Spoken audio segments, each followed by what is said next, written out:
సోషాలజీలో మనము దాని కంటిన్యూషన్గా ఈ పార్ట్ 2 2 వీడియో చేసుకుంటాను ఫ్రెండ్స్.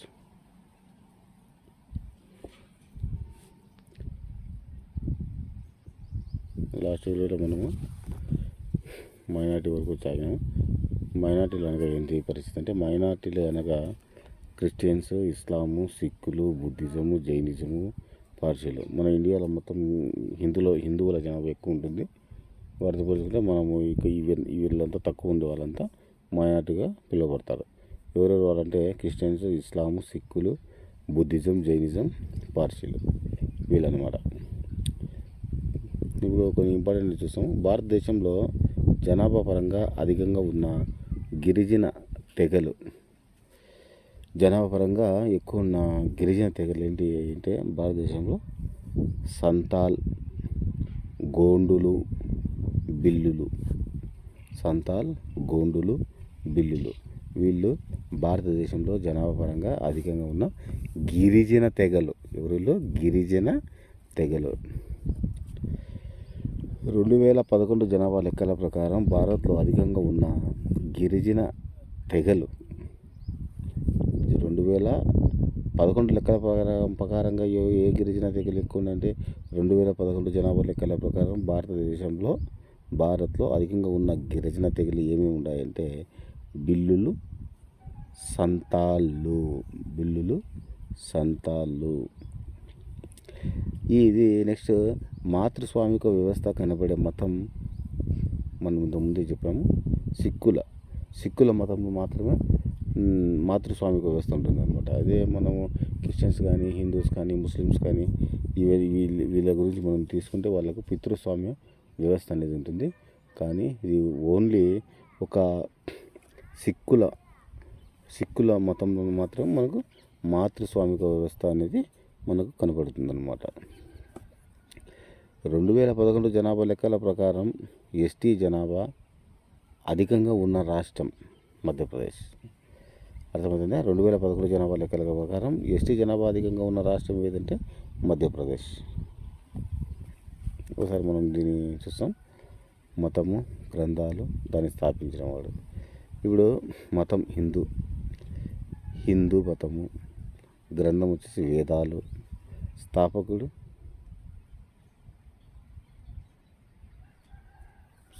దీనికి ఎవరు లేరు, వేదాలే.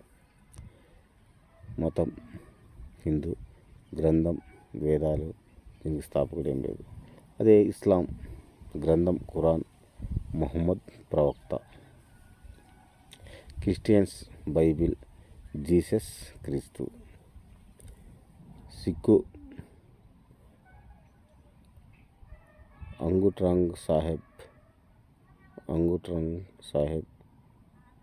అర్జన్, గురుదేవ్, గురునానక్.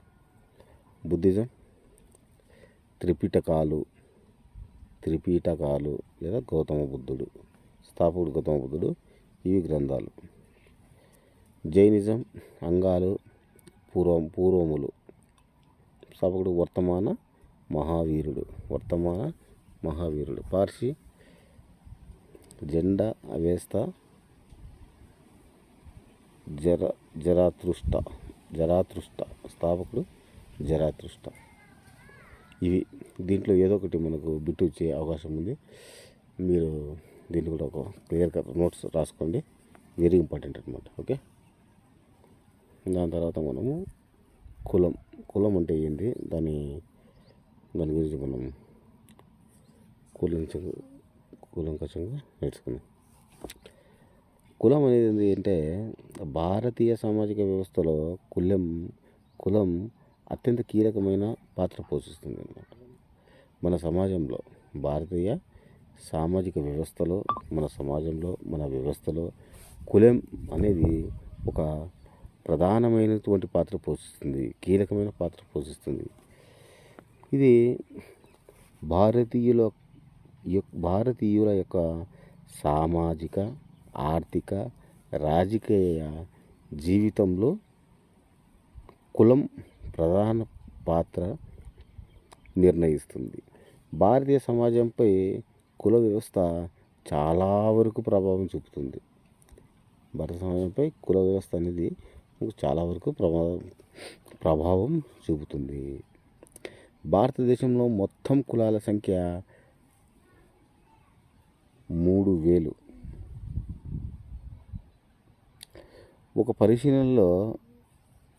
ఒక పరిశీలనలో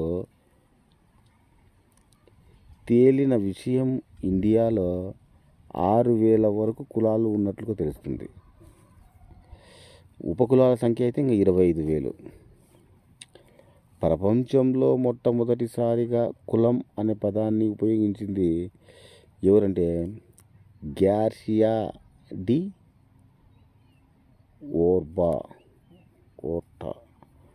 గార్సియా డి ఓర్టా 1563లో పోర్చుగీస్ అతను దీని గురించి మొట్టమొదటిసారిగా ఈ పదాన్ని ఉపయోగించడం జరిగింది.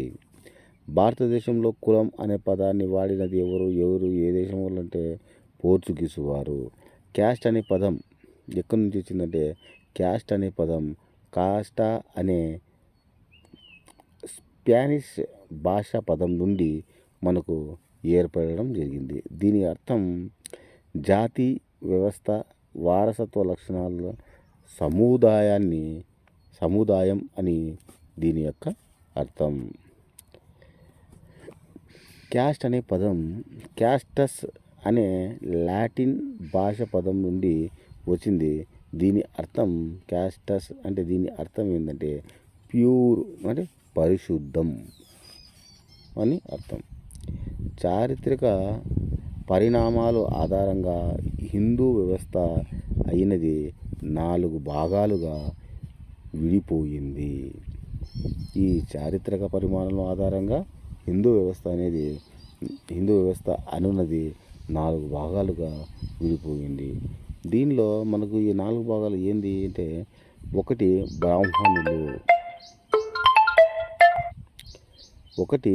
బ్రాహ్మణులు. ఈ బ్రాహ్మణులు అనేవాళ్ళు పూజారులు తలభాగం నుంచి పుట్టారని వీటిని పూజారులు. ఇంకోటి తెలుపు వర్ణం. ఈ ఉపనయనం 8/12 ఉపనయనంలో దీన్ని తెలుపుతుంది అనమాట. బ్రాహ్మణులు అనేవారు తలభాగం నుంచి, క్షత్రియులు భుజం నుండి, వైశ్యులు తొడభాగం నుండి, శూద్రులు పాదం భాగం నుండి పుట్టారని చెప్పి మనకు తెలపడం జరిగింది. బ్రాహ్మణులు తల భాగం నుండి, ఇది పూజారులు, ఇది తెలుపు వర్ణం వచ్చి 8/12 ఉపనయనం తెలుపబడుతుంది. క్షత్రియులు భుజాల నుండి పుట్టారు. వీళ్ళు ఎందుకు ఎవరంటే యుద్ధ నైపుణ్యం కలిగిన వాళ్ళు అనమాట. ఇది వీళ్ళకు ఈ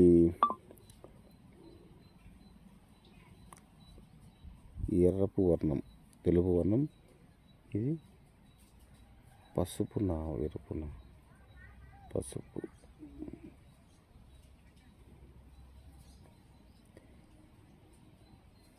ఎరుపు వర్ణం అనుకుంటా, సారీ చూస్తాం ఫ్రెండ్స్.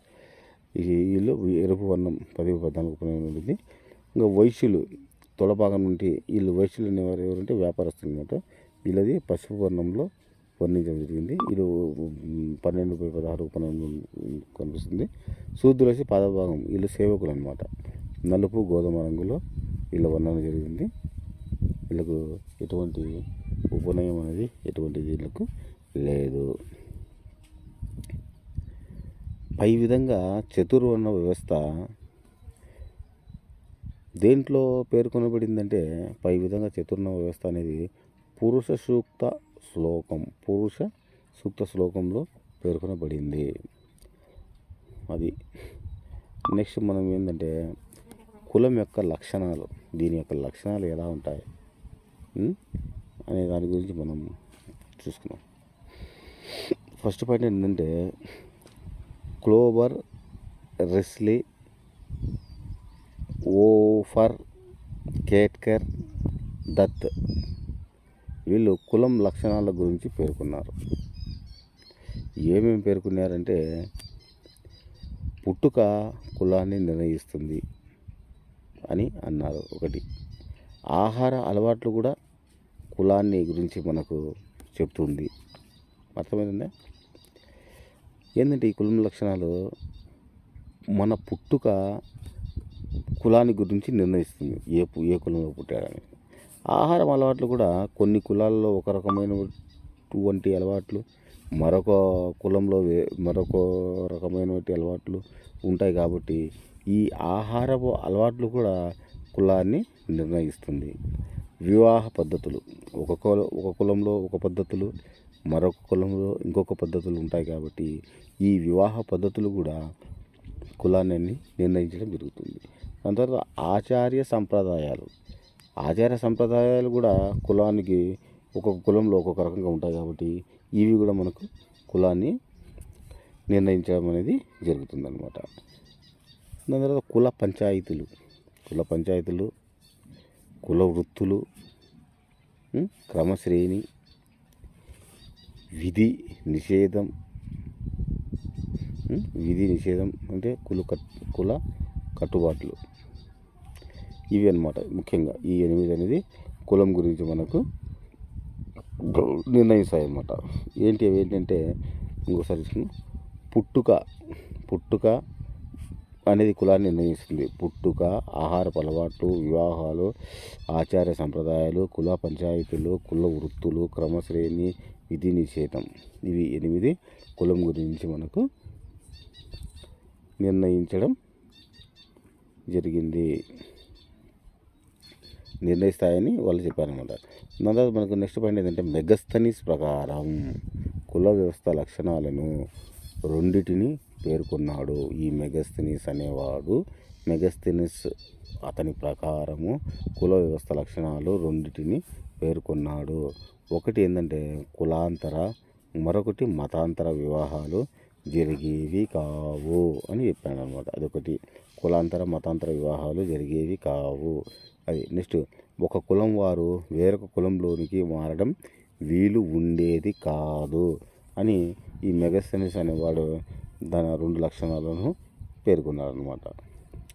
దాని తర్వాత caste political parties in India. మన కుల తత్వ రాజకీయ పార్టీలు ఇండియాలో ఏ విధంగా ఉన్నాయి? Caste political parties in India, కులతత్వ రాజకీయ పార్టీలు. ఎల్జేపీ అనేది ఒకటి, లోక్ జనశక్తి పార్టీ.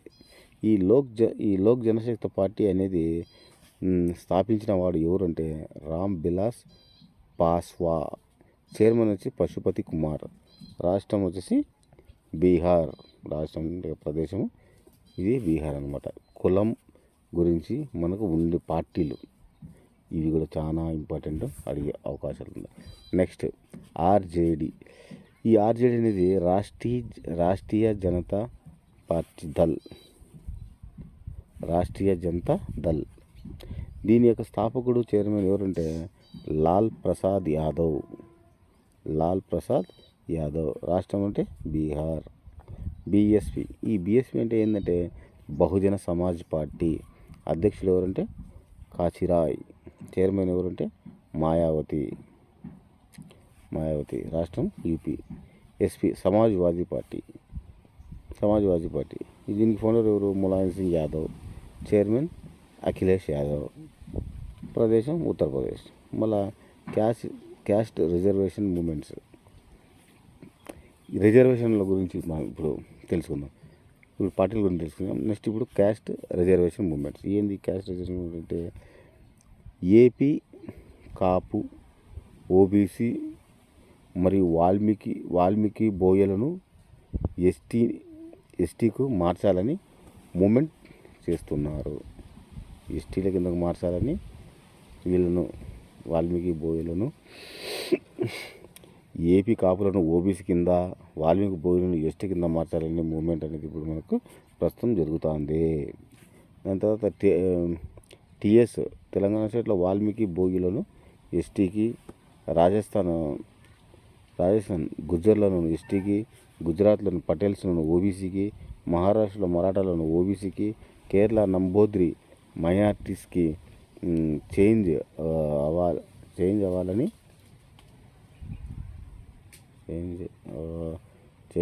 మూమెంట్ అనేది చేస్తున్నారు, వారిని మూమెంట్ చేస్తున్నారు ఇప్పుడు ప్రస్తుతం జరిగేది అది అనమాట.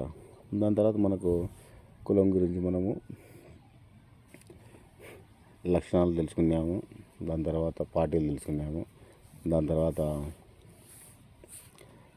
ఇప్పుడు మనం సిద్ధాంతాలు అనేది మనం చూసుకున్నాం అనమాట. సిద్ధాంతాలు ఏమేమి ఉన్నాయి కులానికి. ఈ సిద్ధాంతాలు ఏంటంటే కులానికి సిద్ధాంతాలు ఏమున్నాయంటే ఏంది దీని పరిస్థితి అంటే దైవం నుండి కులం ఆవిర్భావం, దీనికి కారణం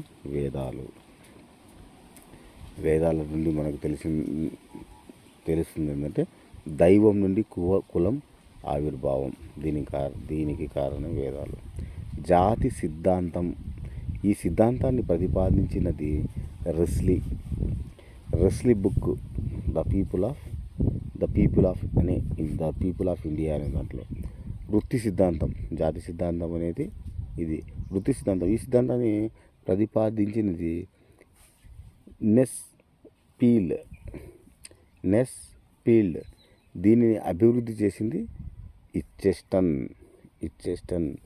ఇవి వెరీ ఇంపార్టెంట్ అనమాట, చూసుకున్నాం సార్. జాతి ప్లస్ వృత్తి సిద్ధాంతం, ఈ సిద్ధాంతాన్ని ప్రతిపాదించింది పిఎఫ్ స్లేటర్.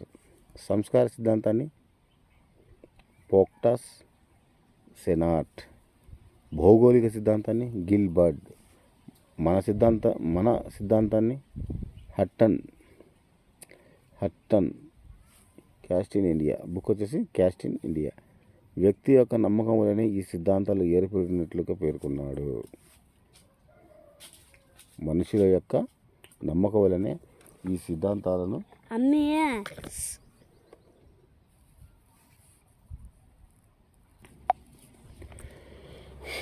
వ్యక్తి యొక్క నమ్మకం వల్లనే ఈ సిద్ధాంతాలు ఏర్పడినట్లుగా పేర్కొన్నారు. దాని తర్వాత బ్రాహ్మణిక రాజకీయ సిద్ధాంతం. ఈ సిద్ధాంతము ఆల్టే డ్యూబయిన్ అని అవుతారు. సాంస్కృతిక బహుళాకారక సిద్ధాంతం మజుందార్, ఎస్సి రాయ్, ఆర్కే ముఖర్జీ, ఇవి అన్నమాట. దీని గురించి ఒకసారి మీరు నోట్స్ క్లియర్గా రాసుకొని చూసుకోండి. నెక్స్ట్ జడ్జ్ మనీ వ్యవస్థ. మనీ వ్యవస్థ అంటే ఏంటి దీని పరిస్థితి ఒకసారి మనం చూస్తాం. జడ్జ్ మనీ వ్యవస్థ అనే పదం సంస్కృత భాషలోని యజమాని నుండి ఏర్పడింది. జడ్జ్ మనీ అనే పదం సంస్కృత భాషలోని యజమాని నుండి ఏర్పడింది. యజమాని అంటే యజ్ఞం చేసేవాడు. దీనిని సూచించినది వైజర్ వర్మ. సేవ చేసేవారిని కామిక్ అంటారు. సేవ చేసేవారిని కామిన్ అంటారు. కామిన్కు అదనపు పేర్లు పురజన్, పర్దాన్. రాష్ట్రంలో జడ్జ్ మనీ వ్యవస్థను పిలిచే విధానం. ఏ రాష్ట్రంలో ఈ జడ్జ్ మనీ వ్యవస్థను పిలిచే విధానాలు ఎలా ఉంటాయో ఏపీలో జీతగాళ్ళు లేదా పాలేర్లు అంటాం. టీఎస్లో మేర పద్ధతి అంటాం. కర్ణాటకలో బారపతి ఆయ పద్ధతి అంటాం. గుజరాత్లో జీతం లేదా హాలీ అంటాం. ఇదన్నమాట. Oscar Lewis. ఈ ఆస్కార్ లెవిస్ అనేది ప్రతి కుల సముదాయం మరో కుల సముదాయం నుంచి సేవలను ఆశించే విధానమే జడ్జ్ మనీ విధానం.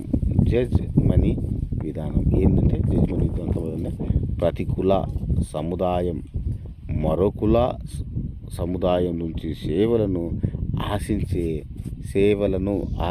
విధానాన్ని జడ్జ్ మనీ విధానం అని అంటారు అనమాట. ఓకే. నెక్స్ట్ విలియం వైజర్ అంటే ఈ వ్యవస్థ గురించి హిందూ జడ్జ్ మనీ వ్యవస్థ అనే గ్రంథంలో మొదటిసారిగా ప్రస్తావించారు. ఇతను యూపీలోని కరీంపూర్ 1925 నుంచి 30 వరకు పరిశోధనలు చేశారు. ఆ తర్వాత యూపీలో మెయిన్పూర్లో కూడా పరిశోధనలు చేశాడు. బుక్ ఏం రాసిన బిహైండ్ మాడ్యూల్స్ అనే బుక్.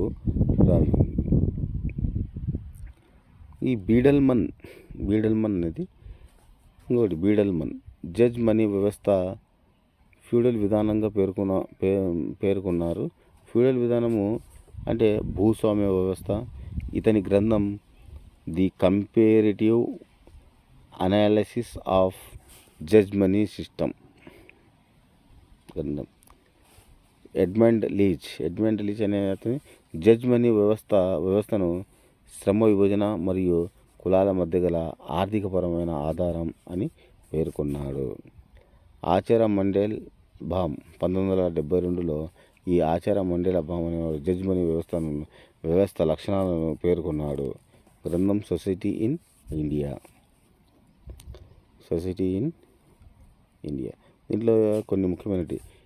ఇది ఏంటంటే ఇది దృఢమైనది, వారసత్వంగా సంక్రమిస్తుంది, వారసత్వంగా వస్తూనే ఉంటుంది. ఈ విధానం ప్రత్యేకమైనది, అనేక సంబంధాలు కలిగి ఉంటుంది. అనేక ఆర్థిక సంబంధాలే కాకుండా సంతోషం, విషాదం మొదలగువి కూడా ఉంటాయి. సేవలు అందించి కులానికి ప్రతిఫలంగా బహుమతులు లభిస్తారు. లాభాలంటే ఆర్థికపరమైన భద్రత ఉంటుంది, ఉపాధి కోల్పోయే అవకాశం ఉండదు. గ్రామీణ భారత్లో శాంతిని నెలకొల్పడంలో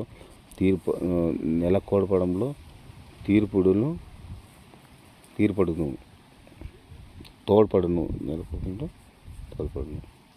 దీనికి నష్టాలు ఏముంటాయంటే ఆర్థికంగా అభివృద్ధి ఉండదు, సేవలు అందించే వ్యక్తులు దోపిడీకి గురి అవుతారు, కులపరమైన ఉద్రిక్తతలు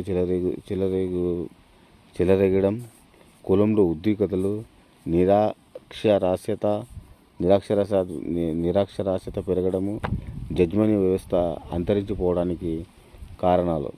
ఈ కారణాలు ఏమున్నాయంటే కులాన్ని వ్యవసాయం వైపు దృష్టి సాధించడం. వీళ్ళకు వ్యవసాయం నేర్పించేశారన్నమాట.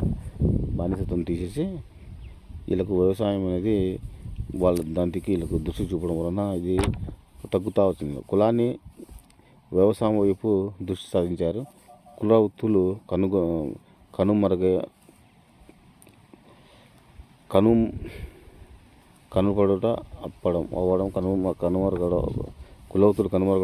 ప్రస్తుత కాలంలో ఈ వ్యవస్థ మతహారంగా వ్యక్తిగత నాటికి పరిమితం కావడం అని అది అయిపోయిందన్నమాట. కులం యొక్క నిర్వచనం ఏంటి? కులం యొక్క నిర్వచనాలు ఏంటంటే గ్రోబర్ రిస్లే ఏమన్నాడు? కుల వ్యవస్థ అనేది భారతదేశానికి మాత్రమే పరిమితం కాదు. ప్రాచీన కాలంలో ఈజిప్ట్లో, మధ్యయుగంలో, యూరోప్, ప్రస్తుతం అమెరికాలో కనబడుతుంది. ఈ కుల వ్యవస్థ అనేది భారతదేశానికి మాత్రమే పరిమితం కాలేదు. కానీ ప్రాచీన కాలంలో ఈజిప్ట్లో, మధ్యయుగంలో యూరోప్లో కూడా ఉండేది. ప్రస్తుతం వచ్చి అమెరికాలో కూడా కనబడుతుందంట. నెక్స్ట్ హట్టన్ గ్రంథం క్యాస్ట్ ఇన్ ఇండియా. కుల వ్యవస్థ అనేది భారతదేశానికి మాత్రమే పరిమితం అయిన సంస్థగా ఈయన పేర్కొన్నాడు. హట్టన్ ఆయన భారతదేశానికి మాత్రమే ఇది కులం అనేది భారతదేశానికి మాత్రమే పరిమితమైందని ఆయన చెప్తాడు. నేను నెక్స్ట్ ఈ మంజుదారు ఏమంటాడు? కులాలనున్నవి సంబంధిత సమూహాలు, వారసత్వంగా మారటమే కులం. వారసత్వంగా వస్తా ఉంటాయని వీళ్ళిద్దరు అన్నారు అనమాట. యూనిసెఫ్ ప్రపంచంలో ప్రతి సంవత్సరం 25 కోట్ల మంది కుల వివక్షలకు గురి అవుతున్నారు. 25 కోట్ల మంది దీనికి వీళ్ళు కుల వివక్షలకు గురవుతున్నారని వీళ్ళు చెప్పినారు అనమాట. యూనిసెఫ్. జిఎస్ కార్వే ఏమంటాడు? కులాంతర మరియు మతాంతర వివాహాలు ప్రోత్సహించక కులాంతర వివాహాలు చేసుకునే చోటు గవర్నమెంట్ 2,50,000 వివాహం అయిన వెంటనే 1,50,000 మిగిలిన ₹1,00,000 3 సంవత్సరాల కాలంలో వడ్డీతో కలుపుకొని ఇస్తారని చెప్పి ఈయన పేర్కొన్నారు అనమాట. గార్వే. పిఎస్ ప్రభు ఏమంటాడు? కులంను నిర్మించాలంటే ప్రచార సాధనాల ద్వారా ప్రచారం చేయడం ద్వారా ఇది సాధ్యమవుతుందని ఈయన అంటాడు. ఈయన భోగ్ ఏమంటాడంటే వారసత్వంగా వంశపారంపర్యంగా వచ్చేది కులం అని ఈయన అంటారు. దాని తర్వాత టన్బర్గ్ కులాల అనునవి జాతి సమూహాలు పుట్టుక ద్వారా సభ్యత్వం పొందే సామాజిక వర్గమే ఈ కులం అని ఆయన అంటారు అనమాట. దాని తర్వాత ఆచార్య ఎంఎన్ శ్రీనివాస్, ఈయన మైసూర్ నరసింహాచారి కులం అనేది మౌలిక వ్యవస్థగా పేర్కొన్నాడు. మౌలిక వ్యవస్థగా ఈయన పేర్కొన్నాడు అనమాట. ప్రాబల్యం అనే భావన గురించి మొదటిసారిగా పేర్కొన్నాడు. 1916 నుంచి 1999 వరకు ఆధిపత్యం అంతా కులాందే. ఇతని బుక్ ఏంది? Dominant casting Rampura. ప్రాబల్య కులం లక్షణాలు. ప్రాబల్య కులం లక్షణాలు. ఒకే కులానికి చెందిన వారు అధిక సంఖ్యలుగా ఉండటం. ఒకే కులానికి చెందినవాడు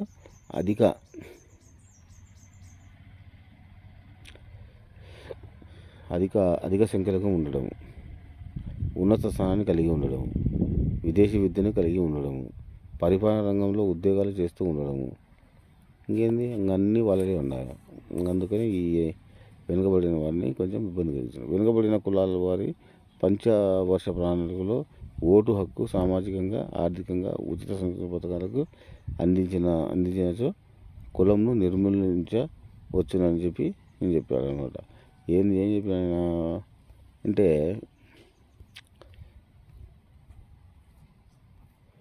దీన్ని నిర్మించడానికి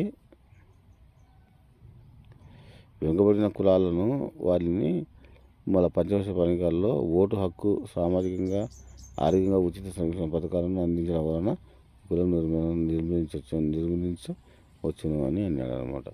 చాతుర్వర్ణ వ్యవస్థ నుండి కులంను వేరు చేయడం అసాధ్యం అని కేట్కర్ అన్నాడు అనమాట. ఈయన ఏమంటాడు? కులం యొక్క 2 లక్షణాలను పేర్కొన్నాడు. పుట్టుక ద్వారా, ఇంకొకటి బహిర్వివాహాలను నిషేధించడం ద్వారా ఇవి ఏర్పడినాయని చెప్తాడు. కథలిన్ గఫ్ కులం జన్మ ద్వారా ఏర్పడినది అంటాడు. కూలీ అనేవాడు వారసత్వ లక్షణాల సముదాయం అంటాడు. ఏఆర్ దేశాయ్ కులాన్ని హిందూ మతం ఉక్కు కవచంగా పేర్కొన్నాడు. ఉక్కు కవచంగా పేర్కొన్నది ఎవరంటే ఏఆర్ దేశాయ్. కులాన్ని హిందూ మత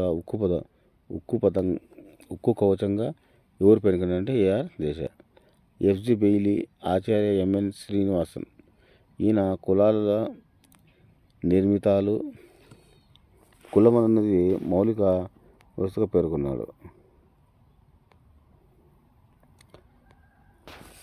ఓకే ఫ్రెండ్స్, నెక్స్ట్ వీడియోలో మిగతాది కంటిన్యూ చేసుకుందాం.